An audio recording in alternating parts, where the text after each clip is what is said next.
Fire at Eve. Government to sell carbon credits. A mother, her teen son, and her nephew were arrested for robbing courts in New Amsterdam. And private sector minimum wage. Legalized robbery.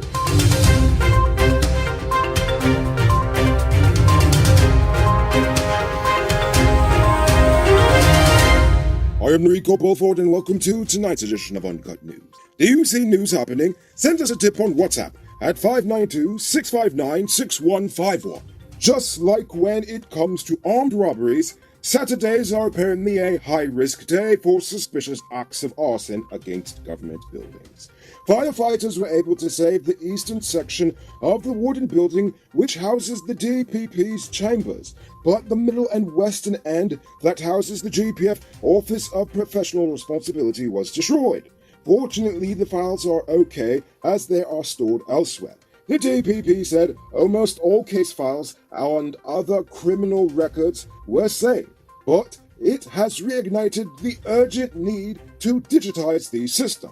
The fire had apparently started in the living quarters at Eve above the DPP chambers. The officers living in those barracks are now being questioned.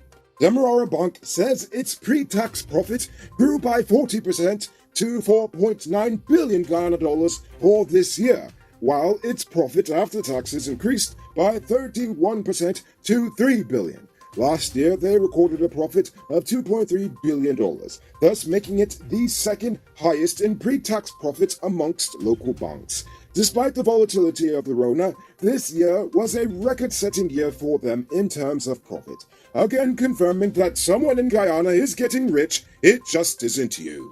Fishermen in Guyana are reporting a rapid decline in catch over the past 4 years, a decline that they directly attribute to the ramping up of Exxon's offshore activities. While it is well over 100 miles offshore, the huge increase of activity between shore and the operations is obviously scaring away the fish in between.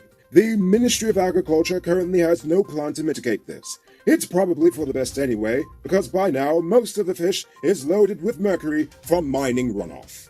The president wants to finance much of the plans in the low-carbon development strategy through the sale of carbon credits. Carbon credits is the neoliberal economic scam where European and American companies use their government to bribe smaller developing nations not to cut down their rainforests. This scheme allows the world's largest polluters to get away with doing absolutely nothing to reduce their impact, whilst allowing developing nations to cash in on that sweet, sweet white guilt money. Just how much will be gained from the sale of Guyana's carbon credits is uncertain. However, estimates value that Guyana's forests are somewhere around 40 to 54 billion US dollars, which is honestly horrifying to think that such catastrophic damage would only gain us a third of ExxonMobil's global annual revenues. Anyway, the government has signed a letter of intent with Emergent Finance Accelerated Incorporated to sell our carbon credits to the world, potentially earning us hundreds of millions of dollars per year just for holding our rainforests ransom. Isn't it great? Now it's time to tell you about Best Buy's car of the day. Currently on sale is this 2011 Subaru Forester XT. It comes with all-wheel drive, driving modes, Bluetooth, mag rims, new tires, TV, CD, stereo, reverse camera, rear spoiler, and much, much more. Buy cash for $4.7 million, or pay down as low as $940,000 down with around $106,500 monthly for 4 years, and it is yours. Call or WhatsApp 662-0844 for more info, or visit the showrooms at Lot 171 Peter Street, Queenstown, or Lot 2 Lamar Street, and tell them Mariko sent you to get in on this sweet deal. A Guyanese living in Suriname was shot dead after he allegedly attacked a cop in Paramaribo. That 28-year-old Surinamese police officer is now under close arrest. However, the shooting reportedly stemmed from an argument at a party over there. This is the second time for the month that a Guyanese was shot in Suriname. Dangerous stuff in Suriname, indeed. Today, 62-year-old taxi driver Kirk Beaton was remanded to prison for strangling to death 52-year-old security guard Indira Lal last Monday.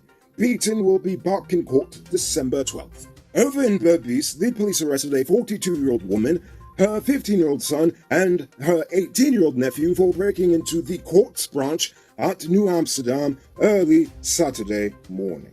The cops say that the 15-year-old boy admitted to stealing the items along with his cousin and stashing it at two separate locations over there. One motorcycle, two laptops and accessories, two cell phones, tablets, and other electronics were among the items recovered. These suspects remain in custody. You can multiply your cash by selling Digicel Top-Up. This is a legit way you can earn some extra money at your business or to supplement your existing hustle. Become a top-up vendor quick and easy through Cellular Plus. Call them on telephone number 685-3109 for more info. It's now time for today's Runner Report. Today, the nation recorded 31 new cases.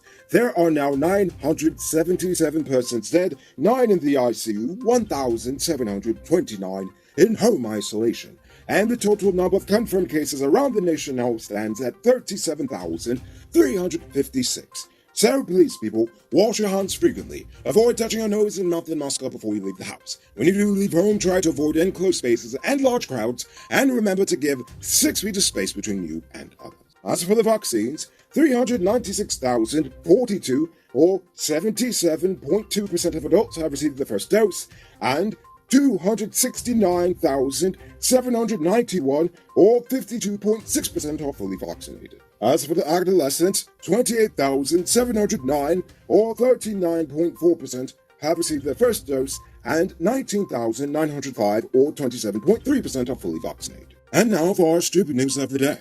You know what I think is stupid? While the Guyanese public is righteously indignant at the government over the 7% iPass they call a salary increase, the private sector is now breathing a sigh of relief that everyone has now moved their attention elsewhere.